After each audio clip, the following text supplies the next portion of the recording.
To order, after a brief moment of silence, we're going to ask one of the ROTC guys to lead us in the pledge, or for both, or all. Is that good? I can do it, yeah. All right.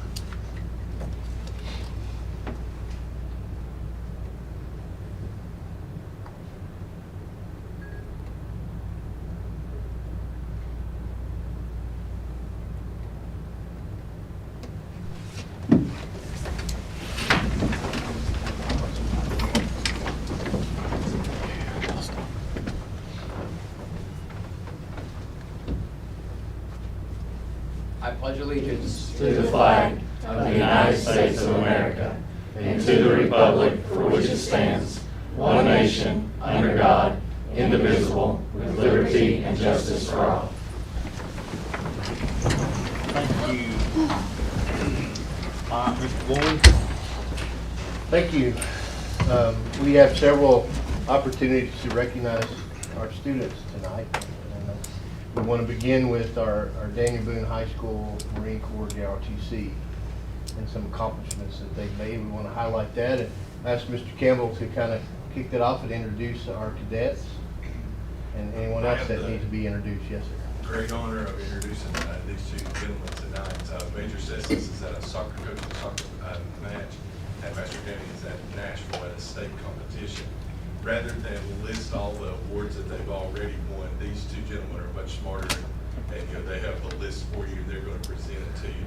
We're always proud of our ROTC group. They are phenomenal every year, and these two gentlemen are going to present to you things that we've already won.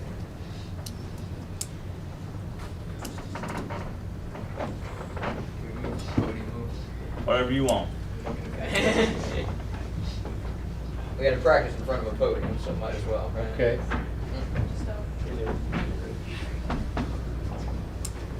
Yeah.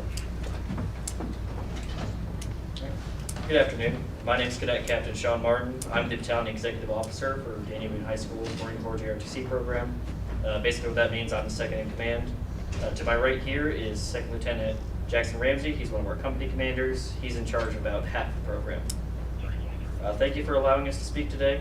To start things off, I'm going to turn it over to Cadet Ramsey, and he's going to talk about some of our battalion's accomplishments. Good afternoon, first of all. As you said, I'm Cadet Ramsey, and before I get into the actual accomplishments and awards that our battalion has gained over the past 51 years of our program's existence, I kind of want to start off to talk about the dedication that our battalion has to itself and the community that we serve.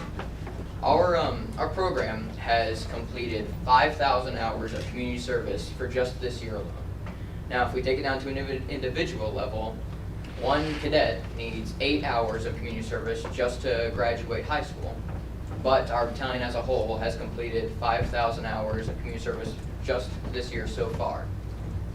And stuff like community service that we do include Toys for Tots, or Reach Across America, or Second Harvest Food Bank. And those are just a couple of stuff that we want to highlight, but we do a bunch of other charity organizations or community service events that accrue to that 5,000 hours. Now that I get done with that, I kind of want to talk about the actual awards that our battalion has earned, so the entire ROTC. First, we are a Naval Honor School recipient for 23 consecutive years. And what Naval Honor School recipient means is we are among the top 10% of all Naval and Marine Corps JROTCs in the nation. And we have been so for 23 consecutive years.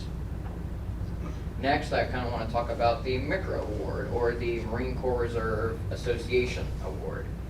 Now, the MICRA is a really special award because it is awarded to the programs who are the top of their region. And there are only 4 regions in the United States, and we are in the southeastern region. And we have just obtained our 8th MICRA award out of the last 11 years. And that's really special because no other school has obtained 5, and we just got our 8th in the last 11 years. Now, those are kind of the shining beacons or the shining awards that we've gotten this year and over the past 51 years. But now I want to talk about our teams, or at least some of our teams. First, I want to start with our PT team, or our physical fitness team. Our physical fitness team is now competing at a regional level with the chance to go to nationals. So if we do well enough in this upcoming competition, then we'll be able to go to nationals. We are competing region-wide against 200 units nationwide. Now I want to talk about our academic team. Our academic team is really special as well. It has just qualified for its 5th consecutive year of going to nationals. And nationals for the academic team is held in Washington, D.C. And no other school has had the privilege of going 3 times consecutively, and we are on our 5th. Now I'm going to turn it over to our XO, where he will talk about our drill team and our marksmanship team. Alright, so our drill team, that's one of our more prestigious schools. A few weeks ago, we returned from Atlanta, Georgia, where we beat out every single school in the Atlanta area for the 2nd consecutive year. This win also marks our 8th consecutive undefeated season for drill team events, and the 23rd consecutive year of finishing no less than 3rd place in a drill competition. Next, we have our marksmanship team. All of the cadets in our program are trained on marksmanship. However, there's a group of 17 individuals who compete on a national level for our program. 2 of these cadets deserve special recognition. First, we have Nanchaya Bailey. She went to the Marine Corps Service Championship down in Chandler, Arizona at the beginning of February, and she placed in the top 10 of all Marine Corps cadets nationwide. Next, we have Jaylee Hamilton. She's the captain of our rifle team, and she also happens to be our battalion commanding officer. She was awarded the Legion of Valor Bronze Cross for the 2020 to 2021 academic year. What this means is she was the top cadet in the southeastern United States and one of the top 4 cadets nationwide. Currently, both Bailey and Hamilton are competing in the Tennessee State Championship in Nashville. And additionally, our marksmanship team has qualified for the JRTC Regional Championships in Anniston, Alabama in March, as well as the Junior Olympics in Port Clinton, Ohio in June. This concludes our formal presentation, and we would be happy to answer any questions if you have them. You mentioned the nationals are in Washington, D.C. When will the next national competition be? I believe they are in June. Sometime in June? Yes. Okay, good luck. Thank you. Wonderful. Do you have any other questions? Sure, thank you. Thank you for your time. Very well done.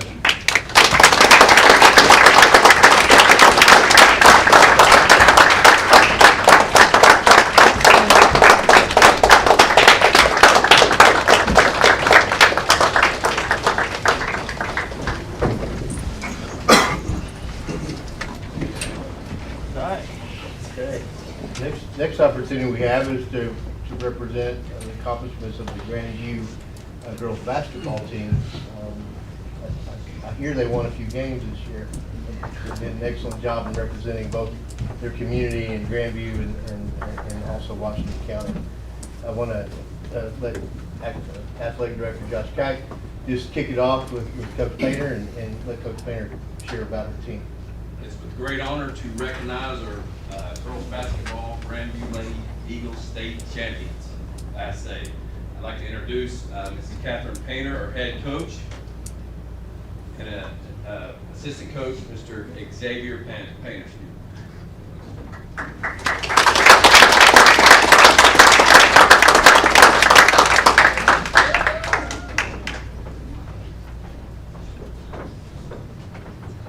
Did you not bring up the hardware? There it is. Oh, there it is. Really blended in with it. There you go.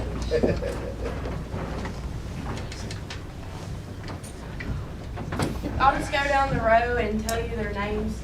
First, we have Kira Fagans, Kaylee Donor, Chloe Lloyd, Lacey Whitaker, Lily Mango, Blaney Britton, Molly Davis, Katie McDevitt, manager Alan Cantwell, and Andrea Flores. And we are also missing one Aaliyah Story who couldn't be here this evening. Thank you for having us. Well, thank you. Congratulations.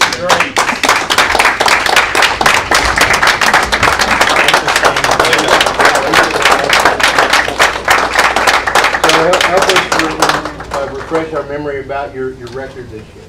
Well, they were 24-0. They won the area, they won sectionals, and they won the state tournament all undefeated. Congratulations.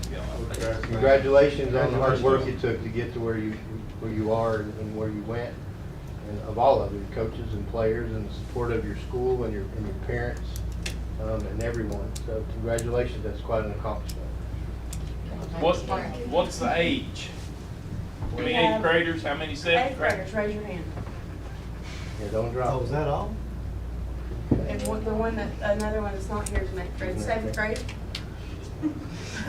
Sixth grade. Okay, So y'all be there next year. pretty young team. Yeah. They're coming for you, Mike. Ladies, anything you learned from the experience? Working hard, working together, Good and thing play about hard it. practice. Yeah, there you go. Fundamentals, basics, play hard. Yeah, great. Well, congratulations, ladies. Thank you. Congratulations.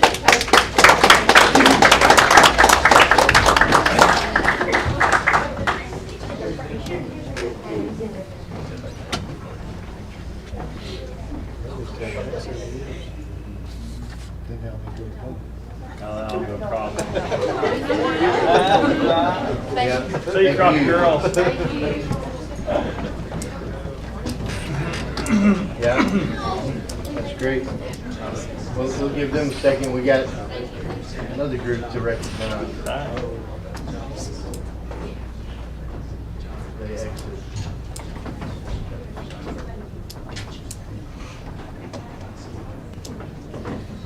So our next group of students are from our high schools.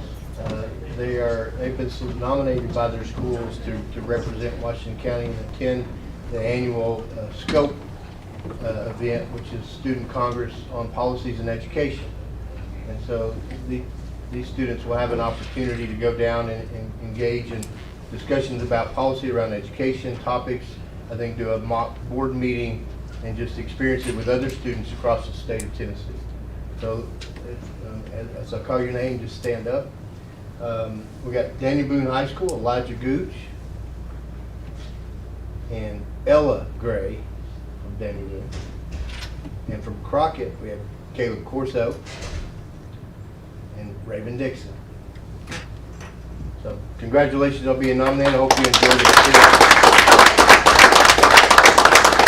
They will travel to Nashville, I believe, on the 15th, and the event is actually on the 16th. So they'll have a chance to take that short drive from here to Nashville, get up and have a very busy day on Wednesday, March 16th. So I hope you all enjoy it and bring back to us what you learned from that experience. But thank you. Congratulations. What grade are you all in? I'm a junior. Junior? I'm also a junior. I believe all of ours are juniors. All of them are juniors. The other important factor is they also will be our student board members next year as seniors on this board. Cool. So congratulations with that opportunity and privilege. But congratulations to all of you. Certainly want to hear the progress report when we get back. Thank you all. Thank you. Good job. Good luck. Think of some big ideas to take down there and start some good discussion. Yeah, you blew that pin up. Thought it was gonna work. The next item is a request to address the board. We have Olivia Henry that wants to, from David Crockett, that wants to address the board about the Girl Scout Gold Award. And so she has a presentation for us, and Olivia, we're going to turn it all over to you. Thank you for letting me speak with you guys today. My name's Olivia. I am an ambassador in the Girl Scouts, and I'm going to be talking a little bit about my Gold Award, and I have been working on this for a very long time, so it's a very big honor to get to do. So what exactly is the Girl Scout Gold Award? It is like the highest award you can get. It's compared to the Eagle Award in the Boy Scouts. And only 6% of the eligible Girl Scouts actually achieve their Gold Award. So it is a very big deal. So for my Gold Award, I had to choose an issue to focus on. So I looked at what I saw in Davy Crockett, and I heard a lot of drug abuse, like over-the-counter drug abuse, like prescription drug abuse, controlled substance abuse. So I chose to focus on that. I investigated into specifically OTCs because I had to narrow down my topic. And I found that there are no agencies that are focused on OTC medications. So I chose to create a website to inform my peers at school of the dangers that it causes. So I had to create a plan. So I planned to speak with multiple of my teachers, pharmacists to learn more myself, and then create a website. I also created like a video and a podcast, so it's easy to access and it's very, very widespread. So I teamed up with teachers, pharmacists, and pharmacy students, and they helped me get past the obstacles I faced. I created a video with the pharmacy students, and they were very intelligent with what they had to say, so they had very, very good stuff to say. And I created a podcast with the pharmacist. I was very honored to get to speak with her. She was very intelligent as well. And I had to share my project, so like get it out there so people can view it, can see it. So I created posters. I created posters that students can see as they walk through the halls. It has a QR code on it, so they can just whip out their phone and scan it. It also has a link to the website on it, so if they want to, they can type that in too. And I used pictures as like easy to identify pictures so that it would catch their eye as they walk past, because it's just more fun that way. So my next slides are my posters, what they look like. So this is the first poster. And then my second poster. My third poster. And then my fourth poster. So I made these posters about this big so that it's easy to see. Just all of them are that big. And then I have on the next slide a QR code in case you want to scan it, and then a link to the website. So if we can click on that, I can show you the website.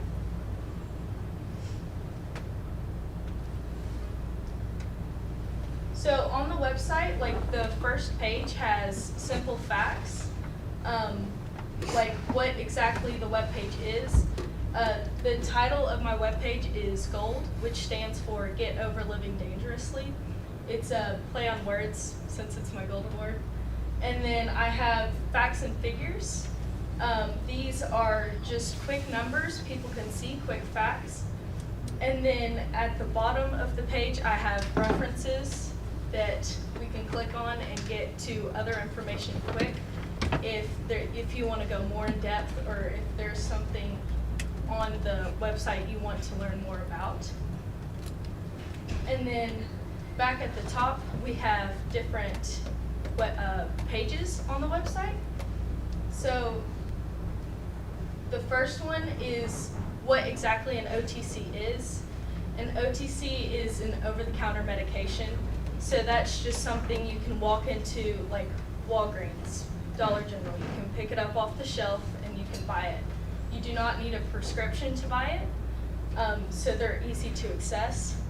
The second page has like a podcast on it and the video that I mentioned earlier. The third page is just resources, simple resources the student can get a hold of and access. And then the last page is just facts, like little known facts that people don't know. Like the most abused OTC medications is dextromethorphan, and then lopethamide, I think is how you say it. And these really easy to get. It's just another fact is like how there are different levels of abuse. stuff like that, just simple stuff like that. So I have asked to talk with you guys to see if I could get my website put on the WCDE homepage.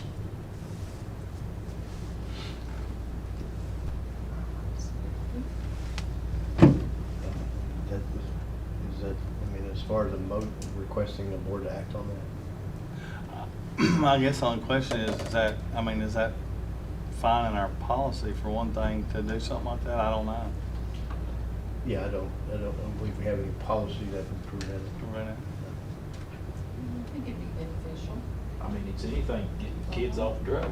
Well, I think it's great that she put all of the, I mean, that's brilliant, everything you did to come up with that. That's, I mean, I'm I'll good put it with in the that. form of a motion if we need it in the form of a motion.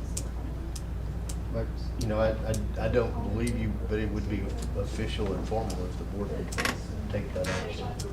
So if that's something you choose to do, it'd be great. Okay, yeah, it's the I'll put it in the form of a precedent. motion. Yeah. A second. Okay, you got a motion and a second. Any other thoughts? Okay, let's vote on it, Jen. Voting is open.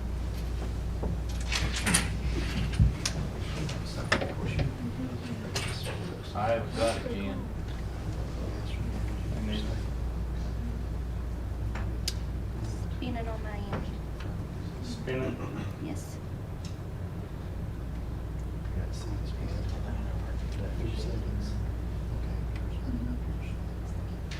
Let's do a roll call.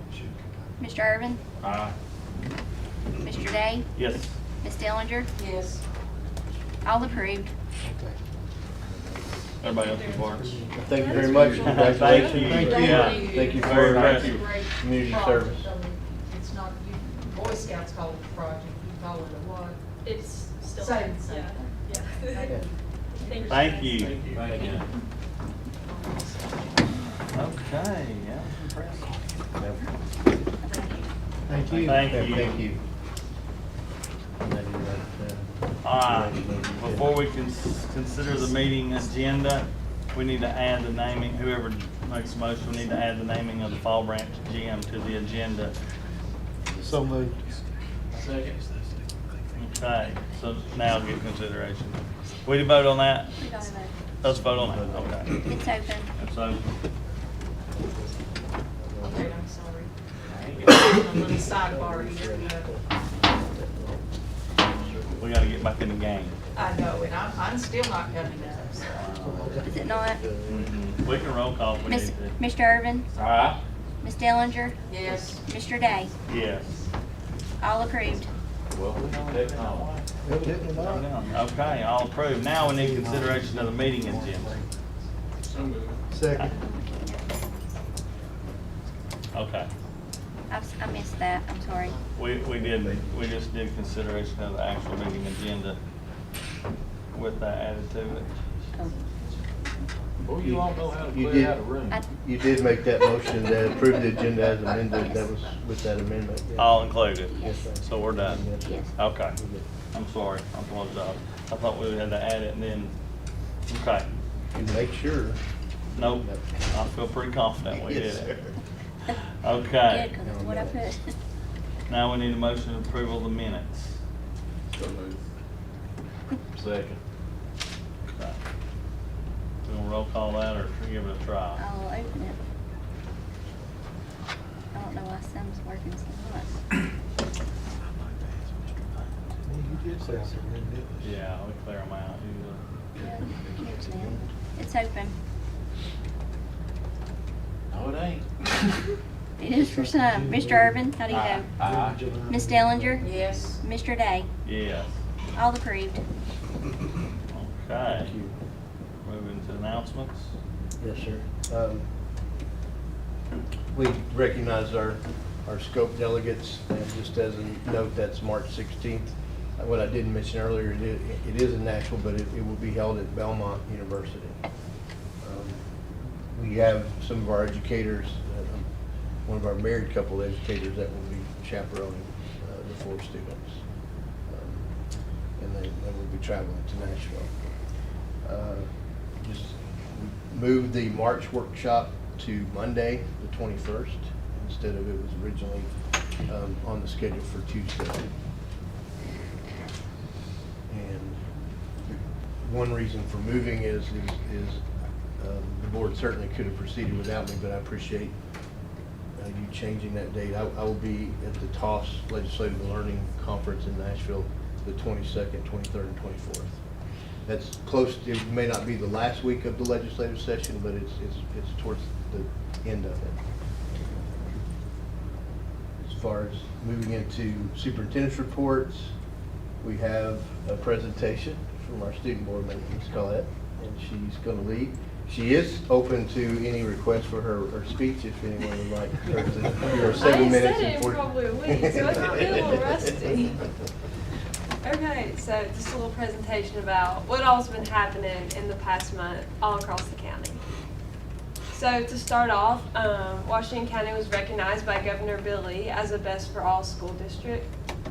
I think this is something to really be proud of, and it really says a lot about what happens here, and especially what you all do. This was awarded for the strategic spending that happens in order to boost learning throughout the whole county. So that's really something to be proud of. Next up, to recognize Ms. Robin Street as Washington County Principal of the Year. I thought it was really cool since I went to Westview all through elementary school to see the principal now doing so well, and really her data-driven approach with students, how that has impacted the school and made it a lot better. So I thought that was really neat to see.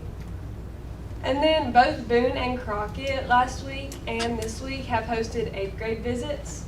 8th graders have been coming up to the high schools to take tours and see the CTE classes and all the things that go on at both high schools to kind of get a better grasp of what high school is like and what classes they might be interested in. And then at our elementary schools, author Michael Shoulders got to visit Ridgeview. This was for their Olympic Learning Program, which was their theme for the 2021-22 school year. He came to talk to them about being an author, the process of creating books and setting goals and achieving those goals. Some of his most popular books is The V for Volunteer and T is for Titanic. So that was really neat that he could come and talk to them, and I heard kids really enjoyed it. And then, as y'all saw earlier with the Grandview Lady Eagles having a perfect record and being named state champions, which is a huge accomplishment for them, but also David Crockett Lady Pioneers finished the season with a 25-6 record, which made them the winningest girls basketball team in school history, which was really cool. And they also were named district champions for the first time, I believe, since 1990s. So they were well overdue for a good season, and it was really cool to see some of my good friends be on that team and have success. And then to wrap it up, to highlight some of the CTE programs, West Hills Tractor right here in Jonesboro gifted both David Crockett and Boone FFA with brand new New Holland tractors to use for a year. They use these tractors in the agriculture classes throughout the year, and then West Hill will sell them at a discounted rate. So this really provides students with a great hands-on experience that they can use and help them gain more knowledge about different aspects of the agriculture industry. So, all right, that's all I have. Very good. Thank you, guys. Great. Thank you. Thank you. To just continue on down under this section, just the monthly enrollment update for all of your full awareness and to go into the minutes and public record. Field trips and school events, that the approval report that doesn't require board approval. So there's a list of all the approved field trips that are not overnight and out of state or out of state. And then the data on maintenance work orders for the board and to put in the minutes, and as well as just the financials, the transactions for the month, as well as personnel report, both, anything that's a resignation, a termination, a new hire, or if there was any kind of change in a position internally as a transfer or adjustment in salary or wages. Grant reports also, Ms. McKinney's prepared, a summary there of just all the grants that are ongoing. There's several, and we're continuing to pursue grants that as they become available, both from the state and from other sources. Ms. McKinney's done a great job with that. And that's all of the items for just public record and board awareness. Okay, we get consideration of the consent agenda. So moved. Second. Okay. Jennifer? Open, hopefully, For some. for some. Mr. Irvin, how do you vote? Yes. Ms. Dellinger? Yes. And Mr. Day? Yes. All approved. So we've signed a 3-year agreement with South Central for Rutan. That in our, for the use of the fields, it would, it expired, so we would use what was done previously to. But it was a year-to-year, wasn't it? But now we're going 5 years, 22 to 27. Jared? It was 5 years last time, from 2016 to August, or April 2021. And so we've just reinstituted it for Second cycle. March of this year, and it runs out May of 2027. Nothing changed in it, did it? Other than What's dates? wrong with that? No, there's no substantial change. I was thinking it was just every Over year. here. No. Okay. What else we got, Mr. Ford? We have, that takes us with the approval of consent agenda, that takes us to discussion items.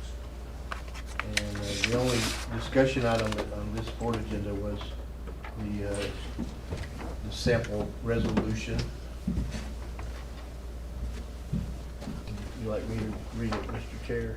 If you'd like to. Okay, you're welcome to. If you don't mind. And this particular resolution was a sample that, was shared and was considered by other boards across the state.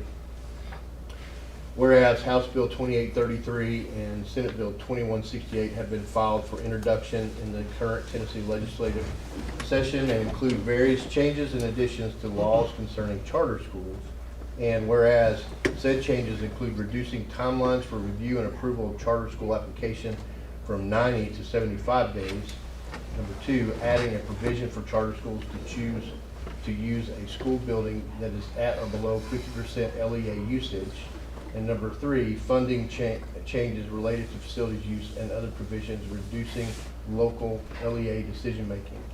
And whereas, number 1, the current review time for charter school applications already demand prompt attention in order to complete an appropriate review. Number 2, school buildings are not designed for common areas such as offices, gymnasiums, libraries, hallways to have 2 separate schools with 2 administrators or administrations applying different rules and schedules. And the proposed legislation does not anticipate growth in an LEA's enrollment demand. And any funding change proposals are not timely given to anticipate proposals for replacement of the BEP funding formula. And whereas proposed legislation reduces local decision-making on issues that are best made by local elected bodies with knowledge of local conditions. Now therefore be it resolved that the Washington County Board of Education urges the General Assembly and any committees or subcommittees considering House Bill 2833 and Senate Bill 2168 to take no action advancing such proposed legislation.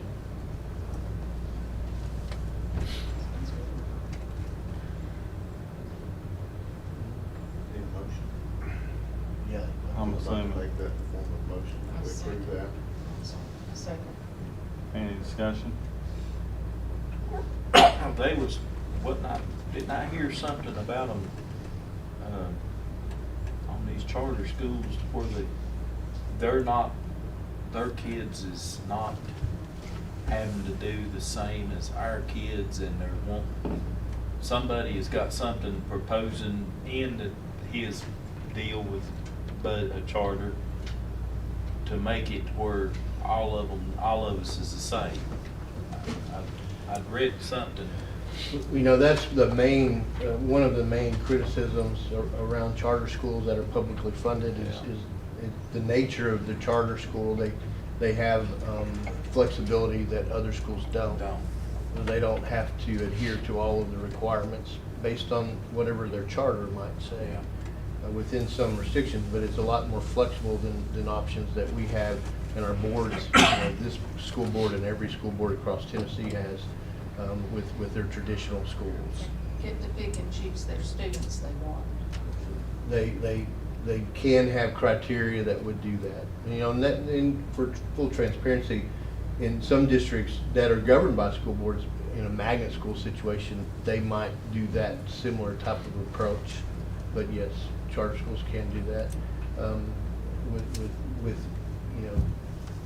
much more flexibility than a traditional school does. Since we're talking about this, I was going to ask you, what is your take on this new formula? The old BEP, the new BEP, or whatever, TEI, whatever they're going to call it. TISS. Yeah. If the board will consider taking action on this, and if you would allow me, I would be glad to talk about. Yeah, let's vote on this and then move into that. All right, Jennifer. All right, it's open. Sign it. Everybody sign it. Mr. Irvin? Aye. Ms. Dellinger? Yes. And Mr. Day? Yes. All approved. Thank you. Okay.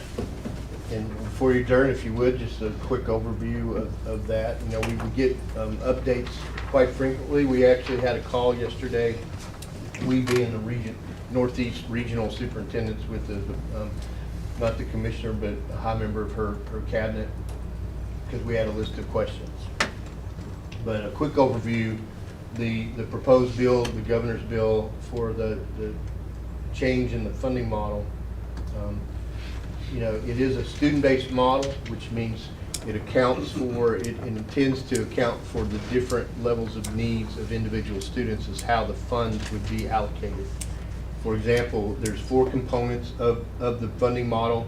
One component is called the base. So every student every public school student in Tennessee, there would be an allocation for every student of $6,860. That's the base amount that's been proposed in the current legislation. Then the second component is a weight, and there's various weights that are assigned to students based on their individual needs. For example, if they're a student receiving special ed services, it depends on how intensive those are. There would be more money if it was more, intensive services, different levels of SPED.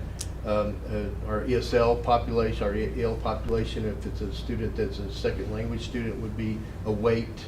If socioeconomic or poverty is a weight. Locally for rural schools in small districts, there's a $1,000 amount that is for small schools that's considered districts that have 1,000 students or less. But for rural areas, they consider that sparseness of 25 students per square mile is considered a sparse location. And that really addresses rural schools. So that's a weight. And then there's some other weights that are in that formula. So that component is with the base, and the weighted part is where the local contribution would come in. So in the BEP, there was a local split with the state amount. Well, in TISA, there is a split with local and state, and it's really based on those 2 components, the base and all of the weights of the types of, the characteristics of the students you serve in your school district, of your enrollment. Now there's 2 other pieces. One is just direct funding. So the state has programs that they just send money to districts, and they will continue to do that. An example of that would be volunteer pre-K. So that would continue to be outside of that formula with the base and the weights, and money would just go to districts for those types of programs. CT is another one, and it actually money would be allocated for students enrolled in CT classes, but some classes, because of a higher need in the workforce, and more money would be allocated for students that are in those programs. And if it's programs that are not considered to be in high demand, there would be less funds sent to districts for those students enrolled in those programs.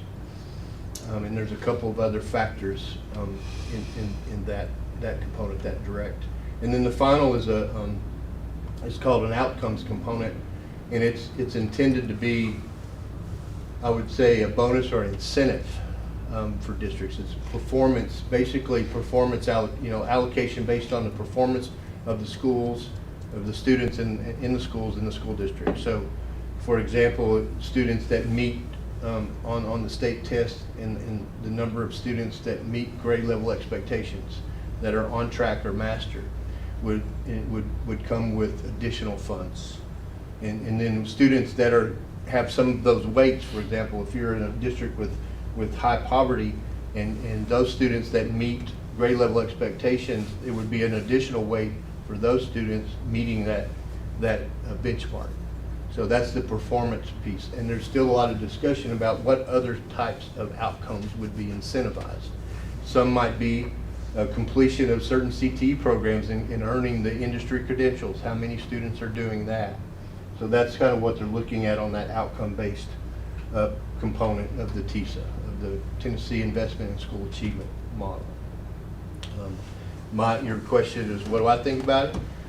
The money that has been predicted that the governor's putting in and how it impacts Washington County, as seems to be the case across the state, it will result in an increase in funding.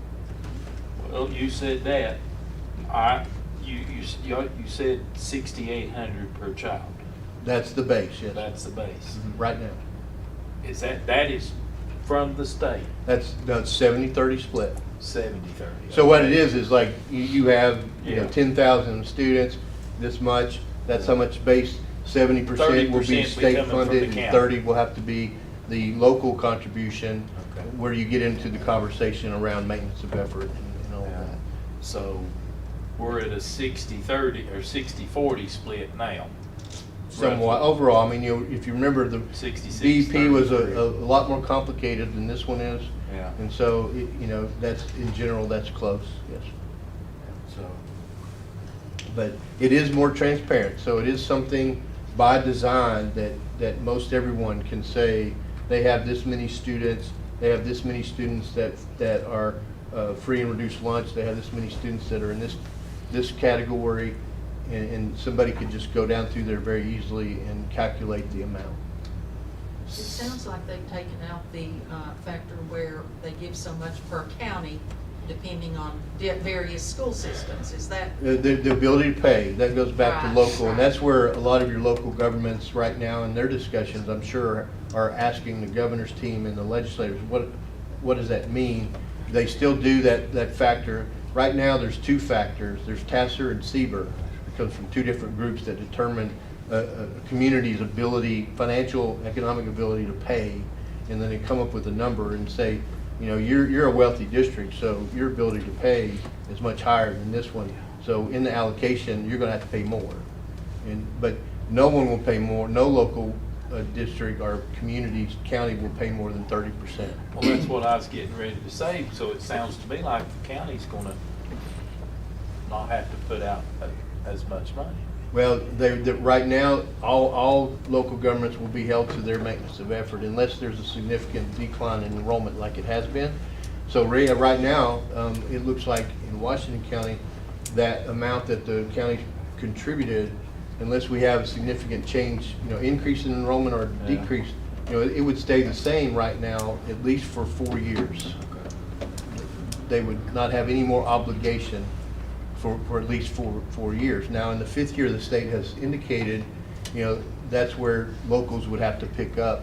But still, if your enrollment stays fairly level, then the county's responsibility should not change significantly. But the idea is, sorry. No, you're fine. Is shifting from what BEP was, which was a lot of categories and programs and ratios that was based on enrollment, but it was saying all these different services, shifting strictly to, you have this many students and you have to determine how to best meet their needs, but some students have more needs than others, so they're going to allocate funds based on the student needs and then expect local boards and school districts to prioritize the services to meet those needs.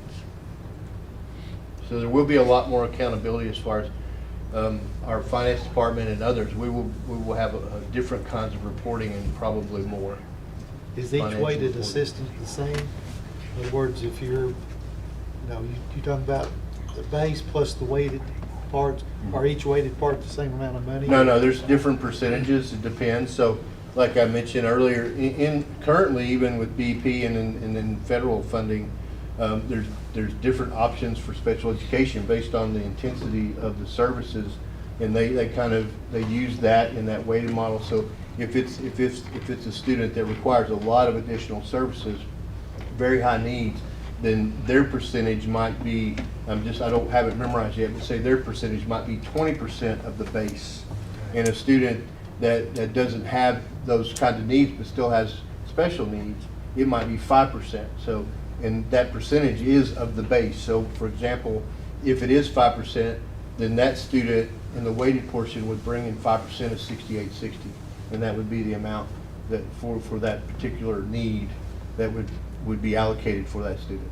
So all districts will start out exactly the same? In the base. In the base. And then it And starts addition separating. from there. Even within a district, based on individual student needs, the amount allocated could range from $7,000 to $16,000. Per child, or per student? Yes, based on the individual student needs.